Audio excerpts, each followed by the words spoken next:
রাতে 2টামান বাজিলে আর আমি আগে ভালো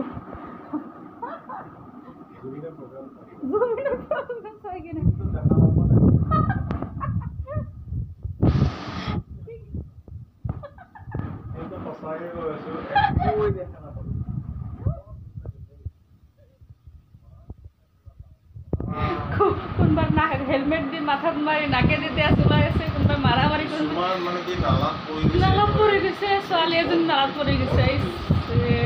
জুবিন দাৰ বাগানে মানুহ ইমান ফিদা, ইমান পাগল, কোনেও জুবিন দাক দেখা নাপাল। হেৰি কি লাগে বুলি কওঁ, নহয় নহয় নহয়, এই যে গেটৰ পৰা কি খুজিলে, কিবা এটা খুজিলে বিদ্যা নেকি, তেতিয়াহে যাব পাৰে। বাকী আন জনতা যাব নোৱাৰি, সোমাবই নেদে গেটৰ ভিতৰত। আমি কিবা চাই আহিলোঁ, বাপৰে বাপৰে।